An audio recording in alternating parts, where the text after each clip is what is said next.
नमस्कार, मैं हूं जगदीश प्रकाश। आप देख रहे हैं टीएफडी इंडिया नेटवर्क। टीएफडी इंडिया नेटवर्क में आप सभी दर्शकों का स्वागत है। हाजिर है एक बार फिर देश की राजनीतिक खबरों के साथ। बात करेंगे 4 राज्यों में विधानसभा चुनावी समीक्षा पर। अन्य राज्यों की तरह झारखंड विधानसभा चुनाव में भी जाति फैक्टर राजनीतिक दलों के भाग्य का फैसला करता है। राज्य में डबल एम यानी महतो और माझी राजनीतिक पार्टी का भविष्य तय करते हैं। इन दोनों बिरादरी की आबादी राज्य की कुल आबादी से 40% से अधिक है। ऐसे में दोनों ही गठबंधन इन दोनों प्रमुख जातियों पर दांव लगा रहे हैं। चर्चा करेंगे कुछ ऐसे ही राजनीतिक सवालों पर। स्टूडियो में हमारे साथ मौजूद हैं वरिष्ठ पत्रकार श्यामगिरी जी। सर नमस्कार। नमस्कार जगदीश जी, बहुत बहुत स्वागत। शुरू करते हैं आज का प्रोग्राम। लेते हैं पहला सवाल। केंद्र पर हमलावर हुए जेएमएम, कहा एक तरफ नामांकन हो रहा है, दूसरी तरफ बिना तथ्य और सबूत के जांच एजेंसियां की ओर से कार्रवाई की जा रही है। कैसे देखते हैं इस सवाल को सर? जगदीश जी, इसे इस तरह से भी देख लीजिए कि यह 13 तारीख को वोटिंग होना है, पहले चरण का मतदान का। नामांकन हो रहा है, नामांकन की प्रक्रिया खत्म हो गई पहले चरण के लिए, और ईडी सीबीआई पहुंच रही है। अभी तक क्या कर रही थी ईडी सीबीआई? भाई इतने दिन से क्या यही वक्त मिला? यही वक्त मिला। और जब जेल में थे, रखी थी 4 महीना तक, 5 महीना थे, तो 5 महीना में क्या कर रही थी? मुझे नहीं कर रही थी जो प्रधानमंत्री कहते हैं। यह असल में कठपुतली हो गई है। यह मोदी सरकार की नाकामयाबी है। और जैसे घरों में एक कहावत है ना कि लोग दरबान के तौर पे कुत्ते एक रख देते हैं गेट पर, कोई आएगा तो भो भो भो भो भो करता है वह, और जब मालिक जाता है तब चुप हो जाता है। लेकिन मालिक के साथ में जब वो व्यक्ति आता है तभी भी वो 1-2 बार धौंस दिखाने का कोशिश करता है, लेकिन कुछ करेगा नहीं। वही हाल है इस वक्त। चुनाव आयोग की निष्क्रियता भी दिखाई देती है कि वह कितना असफल है और कितना कमजोर है, निर्बल है एकदम। वह कहते हैं ना, कोई भी आया ढोल बजाया चला गया, ढोल को इधर से उधर फेंकते रहते हैं। वही हाल चुनाव आयोग का हो गया है और ईडी सीबीआई के संस्थाओं का हो गया। मैं पहले एक चीज और ध्यान दे दीजिए जगदीश जी की, पहले कोई अगर बात होती थी, कोई घटना घट जाती थी, चाहे गांव देहात हो या शहर हो, कहीं भी किसी बड़े व्यक्ति के साथ या कहीं कुछ वैसा, किसी छोटे व्यक्ति को भी किसी बड़े आदमी का हाथ हुआ करता था, तो छोटे लोग प्रदर्शन करते थे, कहते थे सीबीआई जांच की जाए। यानी कि सीबीआई के ऊपर बहुत भरोसा और विश्वास लोगों का होता था। मनी लॉन्ड्रिंग के लिए ईडी बनाई गई और ईडी बना करके पावर दी गई, तो ईडी इसके लिए हुई कि निष्पक्ष जांच करेगी। यह तो असूली वाले, ये क्या नाम है कि दलाल है ये लोग दलाल हैं। वो दलाल होते हैं ना, असूली करते हैं, बीच वाले, बिचवैया, कि भाई वो क्या नाम है कि साहब इतना मांगे हैं, और क्या नाम कि उसका बोलेंगे कि साहब को इतना दोगे तो हमें भी इतना देना पड़ेगा, नहीं तो मैं तो भैया क्या नाम है कि वो करूंगा। बिचौलिया का काम। हाँ, बिचौलिया मतलब दलाल का काम। वो मतलब कुछ लोग दलाल कहते हैं, कुछ लोग बिचौलिया कहते हैं, कुछ लोग क्या ना कुछ कहते हैं, 50 तरह के नाम उनके होते हैं। वही काम ईडी कर रही है। ईडी ने 5 महीना जेल में रख करके उस जमीन मामले में एक सबूत भी पेश नहीं कर पाई। अब फटकार लगा उसे, और फटकार लगा तो वह जमानत मिल गई उसके बाद। तो आपने 5 महीना में कुछ नहीं किया। चुनाव के सामने, चुनाव के बाद चले गए होते, चुनाव के बाद जाना चाहिए था नामांकन के समय। और चुनाव आयोग ने परमिशन कैसे दे दिया? सबसे बड़ी बात यह है, चुनाव आयोग प्रेस कॉन्फ्रेंस में यह कहा था कि फ्री एंड फेयर इलेक्शन होगा। तो वो फ्री एंड फेयर कहाँ है? यह ईडी पहुंच रही है तो फ्री एंड फेयर कहाँ? यानी कि यह माइंड को डाइवर्ट करने के लिए, डिस्टर्ब करने के लिए पहुंच रही है। यानी कि भारतीय जनता पार्टी का यह आखिरी हथियार है। इसी हथियार की वजह से नीतीश कुमार यह फैसले लेते हुए नजर आ रहे हैं। आज इनकी कुर्सी खतरे में, और इनकी कुर्सी खतरे में है, इनको चिंता सता रहा है इस चीज का। यह इस्तेमाल कर रहे हैं और ईडी इस्तेमाल हो रही है। सत्ता परिवर्तन होने के बाद में उसी ईडी का वह हाल होगा कि न घर का न घाट का कहीं का नहीं रहेगा। लेकिन ईडी नहीं भी जाना चाहती तो उसको ऐसे आदेश दिए जा रहे हैं कि उसको जाने पड़ रहे हैं। ईडी वित्त मंत्रालय के अंतर्गत आती है जगदीश जी, और वित्त मंत्री निर्मला सीतारमण कितना असरदार हैं, अपने मर्जी से सांस भी नहीं ले पाती होंगी, और यह फैसले जो हो रहे हैं दुर्भाग्यपूर्ण है। देश में ऐसा कभी टीएन सेशन को भी हम सभी ने देखे हैं, और बहुत सारे चुनाव आयुक्त आए और क्या नाम है कि चले गए, लेकिन ऐसा कोई चुनाव आयुक्त नहीं आया जैसा राजीव कुमार। ईमानदारी से काम करके गए। हाँ, ईमानदारी से काम करके गए, और क्या ना, थोड़ा बहुत झुकाव रहता है, जो भी सत्ता में रहता है तो थोड़ा बहुत तो झुकाव रहता है, लेकिन ऐसा झुकाव नहीं रहता है कि आप धोखा दे दो पूरे देश को, आप 14 लाख वोट बढ़ा दो, 5-5 करोड़ वोट बढ़ा दो आप, ऐसा नहीं होता है। जनता का भरोसा ही उठ जाए, भरोसा ही समाप्त हो जाए। आज वजह यह है जगदीश जी कि मुख्य चुनाव आयुक्त जो है 2019 में विश्वसनीयता 57% पर CSDS के सर्वे के अनुसार थी, आज मात्र 25% की रह गई है जी। अभी सर्वे करा ले 25 से भी नीचे आएगी, क्योंकि ये लोकसभा चुनाव के समय 25 से 27 आई थी, CSDS के रिपोर्ट यह कह रहे हैं।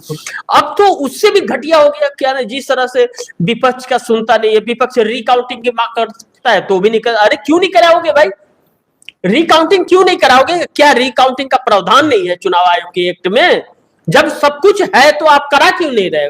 क्योंकि वो खुद चोर है, वो खुद चोरी का। उनका कहना है कि अभी समय नहीं है।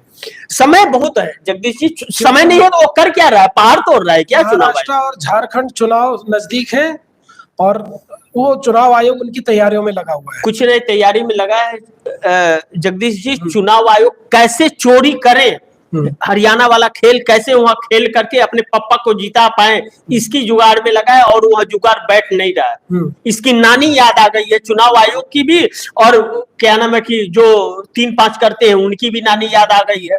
इन लोगों का कोई जादू चल नहीं रहा है।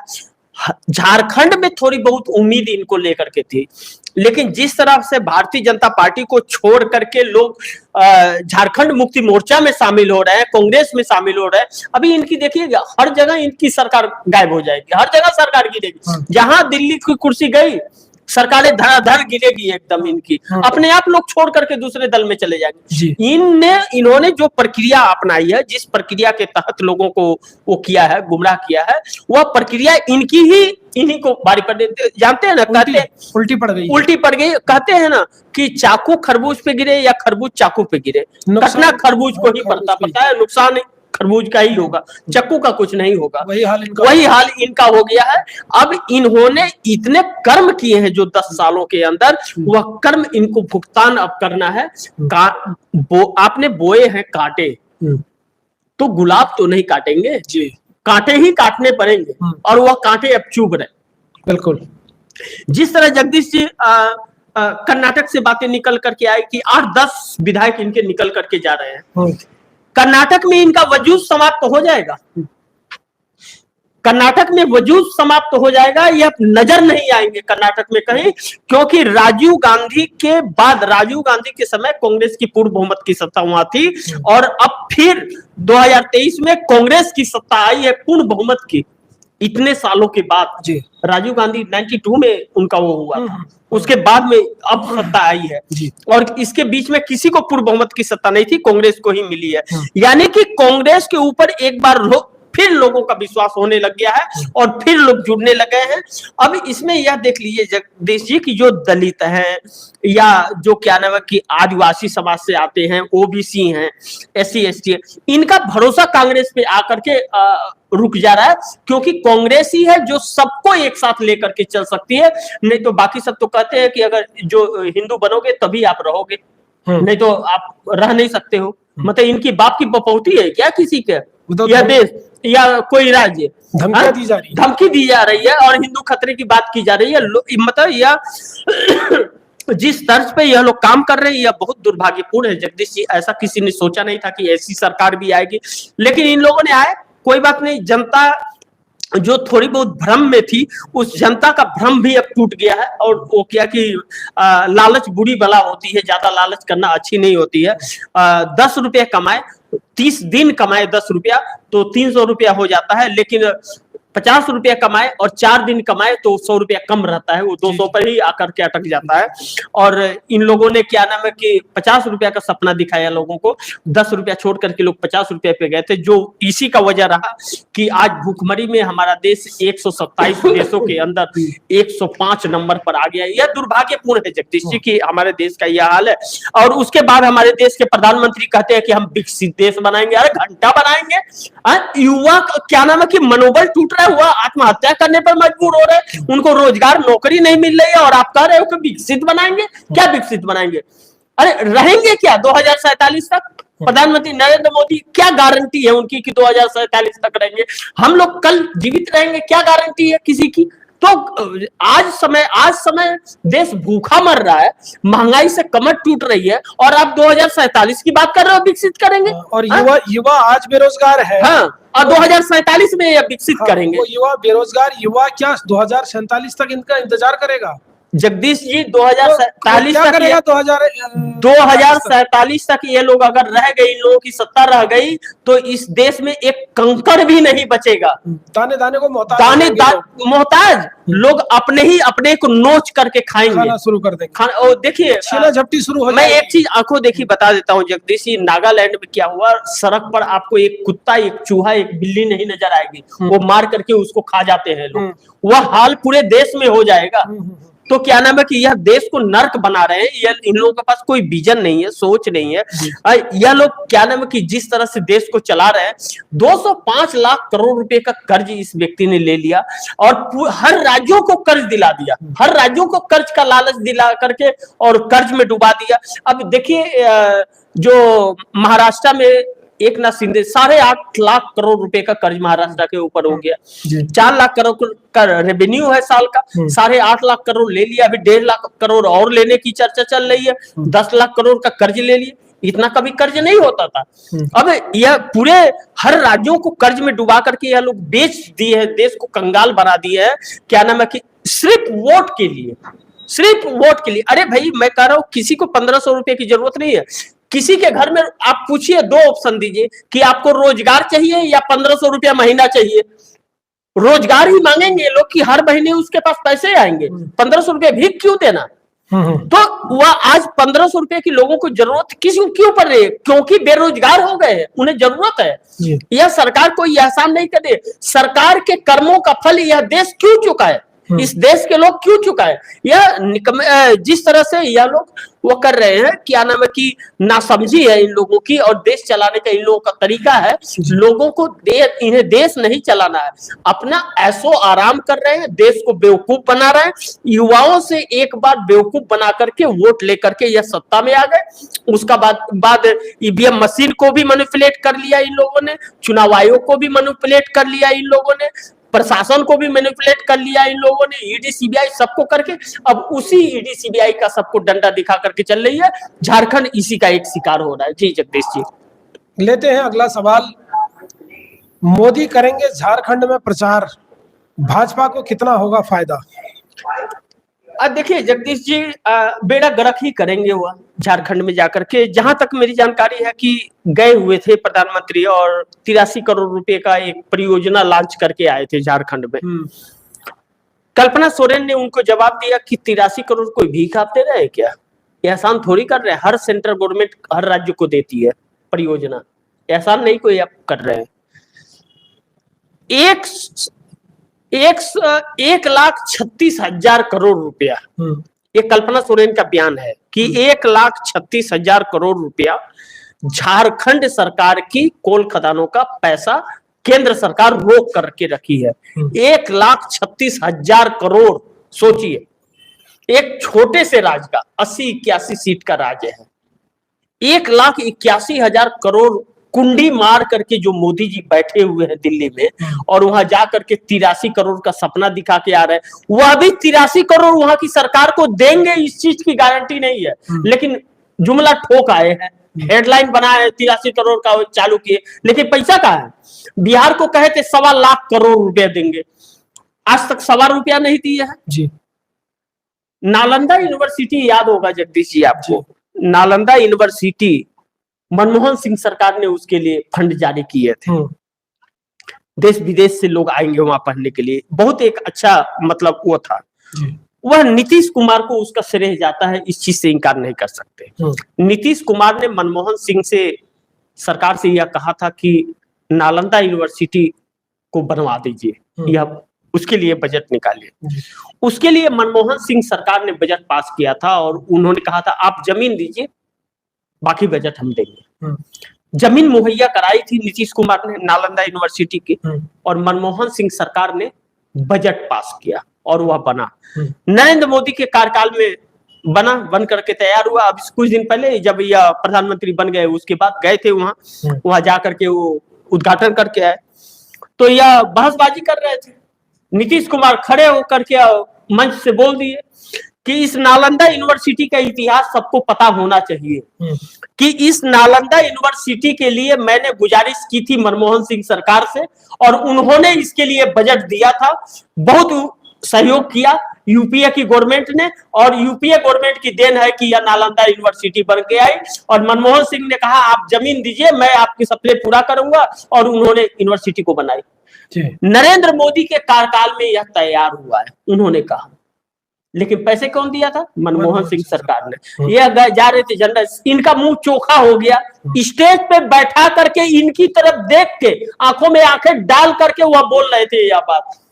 अब सीधा नहीं, ऐसे घूम करके बोल रहे थे जगदीश जी, इनके तरफ देख करके। मैंने पूरा वह किस्सा उस वक्त का मैंने देखा।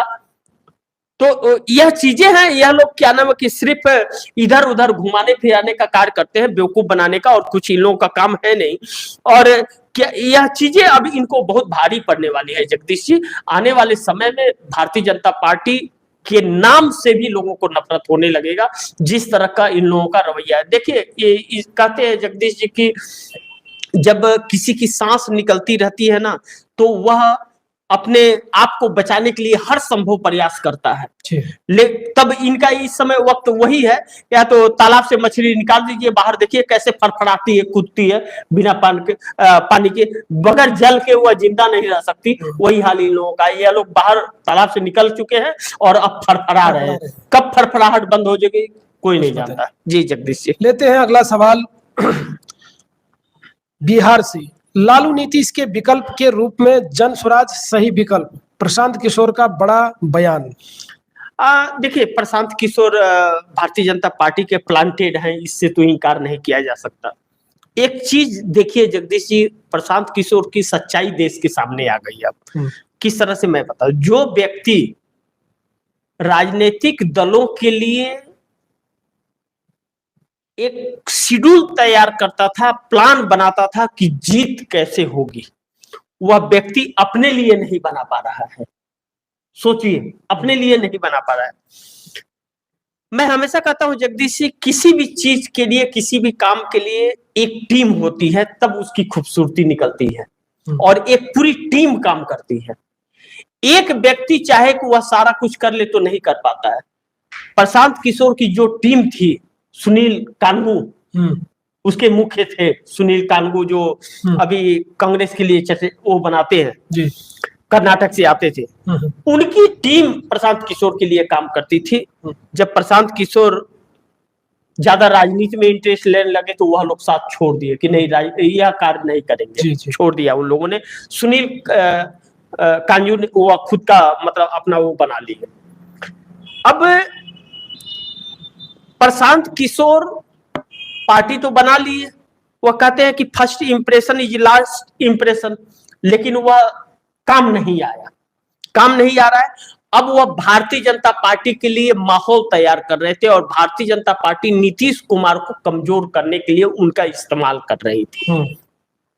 पशुपतिनाथ पारस हुए या जीतन राम मांझी हुए या चिराग पासवान, इन सब से वह करा रही थी।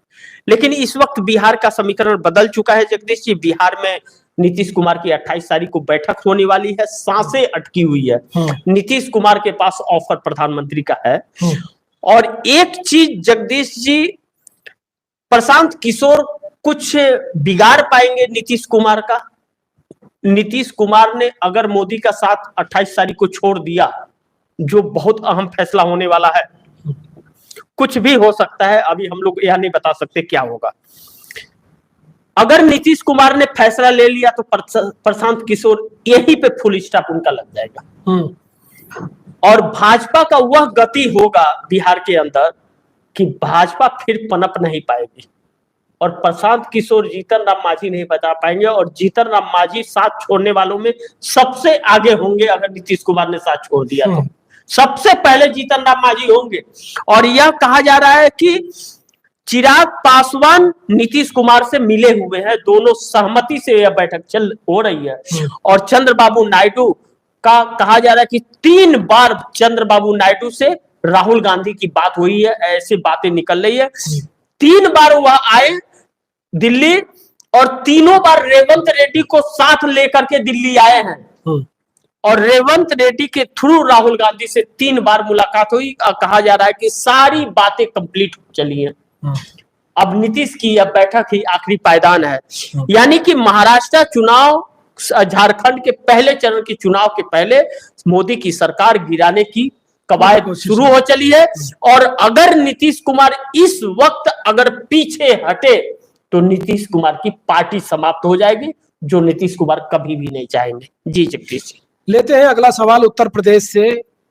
उत्तर प्रदेश में उपचुनाव से पहले मथुरा में आरएसएस की बड़ी बैठक, मोहन भागवत समेत कई बड़े नेता शामिल।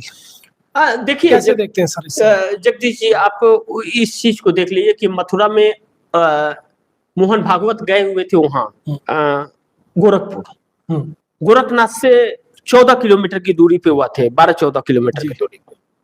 लेकिन योगी आदित्यनाथ 3 दिन रहे और मोहन भागवत भी रहे, लेकिन मुलाकात नहीं हुआ। मथुरा में 1 घंटा ये लोग साथ में, आधा घंटा 1 घंटा साथ में बंद कमरे में थे, दोनों लोग खाए वहीं पे बातचीत हुई। लाजमी है कि फोटो सेशन तो नहीं हुआ होगा, बात ही हुआ होगा कुछ ना कुछ। हिंदुत्व को लेकर के ज्यादा इस वक्त योगी आदित्यनाथ चल रहे हैं। गुजरात लॉबी पर मोहन भागवत को भी ज्यादा भरोसा है नहीं, और नरेंद्र मोदी के बाद में योगी एक चेहरा ऐसे हो सकते हैं कि जो अपना प्रभाव देश पर जाकर के छोड़ सकते हैं, क्योंकि वो हिंदू के नाम पर उनका कई जगह से डिमांड होता है। लेकिन बात इसका ऐसे नहीं निकालना चाहिए, बात इस तरह से निकालना चाहिए कि क्या नरेंद्र मोदी भारतीय जनता पार्टी को इस लायक भी छोड़ करके जाएंगे कि भारतीय जनता पार्टी के नाम पर कोई वोट देगा, कोई युवा या किसान या बुजुर्ग या महिला देगी? है इन लोगों के पास आंखों में आंखें डाल के बात करने के लिए? और सत्ता नहीं रहेगी तो इन लोगों की दुर्गति हो जाएगी। और अभी 9 विधानसभा सीटों पर जो उपचुनाव होने हैं जगदीश जी उत्तर प्रदेश के अंदर, इन लोगों की रूह कांपी हुई है कि एक सीटें भी निकलती हुई नजर नहीं आ रही है। और राहुल गांधी अखिलेश यादव के साथ कैंपेन करते हुए भी नजर आएंगे, और समाजवादी पार्टी ही लड़ रही है, लेकिन इंडिया गठबंधन का पूरा ताकत उनके साथ में खड़ा है। कांग्रेस नहीं लड़ रही है कोई सीटें, कांग्रेस ने लड़ने से इनकार कर दिया। सारी सीटों पर समाजवादी पार्टी लड़ रही है, लेकिन समाजवादी पार्टी के अखिलेश यादव के साथ राहुल गांधी स्वयं वहां खड़ा हो रहे हैं इन 13 सीटों के लिए। जी जगदीश, लेते हैं अगला सवाल। मोदी नहीं जाएंगे महाराष्ट्र, इंडिया गठबंधन की बम्पर जीत, सदमे में भाजपा। हाँ, अब मोदी से परहेज किया जा रहा है। करेंगे 1-2 रैलियां करेंगे जगदीश जी। यह खबर आई थी कि मोदी नहीं जाएंगे, आरएसएस ने मना कर दिया है, लेकिन फिर बाद में यह हो रहा है कि नहीं 1-2 जगह पर यह जाएंगे रैली करने के लिए। ज्यादा नहीं जाएंगे, ज्यादा घंटा नहीं बजाएंगे जाकर के, वहां 1-2 जगहों पे जाएंगे। इसका एक और वजह है जगदीश जी की 2024 के लोकसभा चुनाव में 17 जगहों पर प्रधानमंत्री नरेंद्र मोदी ने रैली की थी। उन 17 जगहों में 14 सीटें हार गई। 17 सीटों में से 14 सीट हार गई, 3 सीट पर जीत मिली। यहां तक कि नितिन गडकरी की सीट पे भी भारतीय जनता पार्टी नहीं गई। भारतीय जनता पार्टी इस वक्त बहुत बैकफुट पे है जगदीश जी महाराष्ट्र के अंदर। चूंकि वजह है कि हरियाणा के तर्ज पर वहां यह लोग काम करना चाह रहे थे। इन लोगों को मालूम था कि हमें वोट नहीं मिलेगा, लोकसभा चुनाव ने दिखा दिया था। लोकसभा चुनाव में जो 48 में 41 सीटें गठबंधन लाया था, 23 सीटें भारतीय जनता पार्टी लाई थी, वह भारतीय जनता पार्टी 9 सीटों पर सिमट गई। और कांग्रेस जिसका 1 सीट था वह 13 सीट लेकर के आई। सबसे बड़े दल के रूप में इस वक्त महाराष्ट्र में कांग्रेस है। तो इनके वोट है नहीं, वहां पर वोट मिल नहीं रहे। सबसे ज्यादा मराठवाड़ा और विदर्भ से इनको दिक्कत है, और विदर्भ में कांग्रेस बहुत काफी मजबूत है। लोकसभा चुनाव में यह ने दिखा दिया यह चीज। अब इन लोगों को यह था कि हरियाणा की तरह 99% बैटरी वाला खेल कर लेंगे, लेकिन वहां पर चुनाव आयोग की भी नहीं चल पा रही है। वहां पे इंडिया गठबंधन इतना सक्रिय हो चला है कि कोई भी इनकी गलत हरकत इनको उल्टा पड़ सकता है, जो इनके लिए बहुत भारी पड़ जाएगा। नंबर दो जो इनका एनडीए गठबंधन है, जो महायुति कहा जाता है, अब एकनाथ शिंदे से ठन गई है। एकनाथ शिंदे इनको हराने के, एकनाथ शिंदे गठबंधन तोड़ के अलग निकल जाए तो भी आप आश्चर्य मत होइएगा, यह भी हो सकता है पहले ही, अभी कुछ ही दिनों में। और अगर 28 तारीख को नीतीश कुमार ने खेल कर दिया, तब तो एकनाथ शिंदे इनको धकिया करके बाहर कर देंगे, और फिर महाराष्ट्र में एक एक वोट के लिए भाजपा तरफ से आएगी। यह दाव इनको उल्टा पड़ गया है महाराष्ट्र में। उल्टा नहीं पड़ा, वो गले में ऐसा हड्डी फंसा है कि यह खींच के भी नहीं निकाल पा। यानी कि गले की हड्डी अब एकनाथ शिंदे बन गए हैं। हाँ, एकनाथ शिंदे गले कहा जाए। हाँ, क्या यह चीज हो गई है। अब इन लोगों को अपनी, यह लोग दिखाना चाह रहे हैं एकनाथ शिंदे को कि हमारी कृपा से आपको पार्टी मिली है, और क्या नाम है कि आप मुख्यमंत्री बने हैं, और वह कह रहे हैं कि हमारे वजह से सरकार बनी है, हम नहीं रहेंगे तो आपका कोई अस्तित्व तो नहीं है हमारे तुम सरकार नहीं बना सकते। हाँ, नहीं बना सकते। और इस चीज पर लड़ाई, और वो तो कह रहे हैं खुलेआम कि भारतीय जनता पार्टी को मैं नहीं जीतने दूंगा, मैं तो वोट ही नहीं डालूंगा। हाँ, अपने एरिया में वोट ही नहीं डालने दूंगा। तो मतलब यानी कि भाजपा गठबंधन को हराने का काम कर रहा है। जी जगदीश, लेते हैं अगला सवाल। कर्नाटक में बीजेपी के 8 विधायक कांग्रेस में आने वाले हैं। भाजपा विधायक ने किया विस्फोटक खुलासा। जगदीश जी, ये अब 10 हो गया, 8 की जगह अब 10 हो गया जी। सुबह 8 था, लेकिन ये 10 पे आ गया। जो व्यक्ति बयान दे रहा था, वो अभी व्यक्ति क्या नाम है वो भी शामिल हो गया। जो व्यक्ति खुलासा कर रहा था, वो भी व्यक्ति जाने के लिए तैयार है। अच्छा। इस तरह से बातें अब की जा रही है। अब तो देखिए, इन लोगों ने सभी पार्टियों को तोड़ा है। जब इन लोगों ने तोड़ा है, आपको याद होगा जगदीश जी, कर्नाटक से 7 बार के सांसद थे नरेश जी करके, दलित चेहरा एक भारतीय जनता पार्टी, उनको मोदी जी ने 14 में भी नहीं बनाया, 19 में भी नहीं बनाया, 24 में भी कुछ नहीं जगह दिया। वह कैमरे पे आके उन्हीं ने तो बगावत शुरू की भाजपा के अंदर। शुरुआत उन्हीं से हुआ कि उन्होंने आके पार्लियामेंट के बाहर कैमरे पे कह दिया, बड़े बड़े चैनलों के कह दिया कि बोले कि यह पार्टी बेईमान पार्टी है, यह दलितों के वोट लेने के लिए नाना नानी कुछ भी बना लेती है, और वोट लेने के बाद में क्या नाम की सम्मान करना नहीं जानती, धोखेबाज पार्टी है। उन्होंने खुद ही कह दिया, और कह दिया बस। उसके बाद तो एक एक सुर स्वर उठने लग गए, और आज मोदी जी ऐसे परिस्थिति में आकर के खड़े हो गए और बैठ गए जगदीश जी, कि इनको अब समझ नहीं आ रहा कि क्या करे और क्या ना करे। जी जगदीश जी, लेते हैं अगला सवाल। महाराष्ट्र में भाजपा और एनडीए गठबंधन का क्यों है बुरा हाल?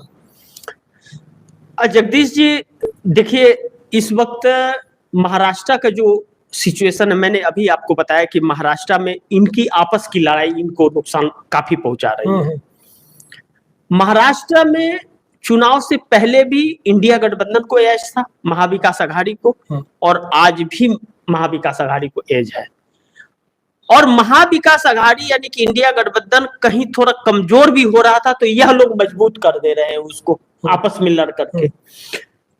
अब इसमें अजीत पवार के अस्तित्व की लड़ाई हो गई है। अजीत पवार उतना पैसा खर्च नहीं कर पाएंगे, वह अभी भी भाजपा के मोहताज है।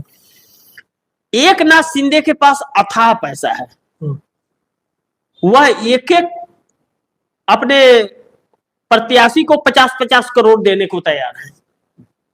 पैसा जितना लगेगा लगाएंगे, सीट चाहिए, यानी कि एक एक वोट खरीदने का उनका प्लान है। यह कितना कारगर साबित होगा मैं नहीं जानता इसको। या 23 तारीख को पता चलेगा। वो कोशिश पूरी कर रहे हैं। हाँ, कोशिश पूरी कर रहे हैं। या 23 तारीख को जब रिजल्ट आएगा तब पता चलेगा कि किसी का पैसा बोला भी या पैसा नहीं बोला, वो उस दिन पता चलेगा।